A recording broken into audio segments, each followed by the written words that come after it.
என்னடி நாங்க வந்து மழையில சாப்பிட மாட்டோமா? அப்படியே மழையில நனைஞ்சிட்டு வந்தா நாங்க என்ன கரைஞ்சு போயிடுமா? இல்ல உங்களை சிரமப்படுத்த வேண்டாம் தான் மாமா. ஏய், உன்னை கல்யாணம் பண்ண நாள்ல இருந்து இப்ப வரைக்கும் நீ எனக்கு சிரமத்தை மட்டும் தாண்டி கொடுத்துட்டு இருக்க. நீ என்ன நினைச்சு இந்த டிராமாலாம் பண்ணிட்டு இருக்க? சொல்றி. ஏய், என்ன வீட்ல இருக்கவங்க எல்லாரையும் உன் பக்கம் கொண்டு வரலாம்னு நினைச்சிட்டு இருக்கியா?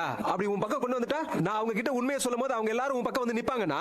நான் அப்படிலாம் யோசிக்கவே இல்லை மாமா. ஏய், நீ கேடிடி, உலக மகா கேடி. யோசிக்காம நீ ஒரு எனக்கும் புரியல, என்ன நடக்குதுன்னு ஒண்ணும் தெரியவும் மாட்டேங்குது. ஐயோ, இதை எப்படி சரி பண்ண போறேனோ ஒண்ணுமே புரிய மாட்டேங்குது. நீ அழாத, அவர் வரட்டும், என்னன்னு பேசிக்கலாம். சரிங்க அத்தை, நான் கடைக்கு போறேன்.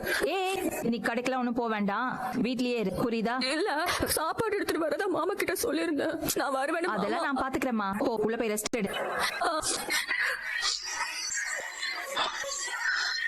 இது உள்ள கொண்டு போய் உட்காந்து சாப்பிடு, நான் எடுத்து ஊத்துறேன்.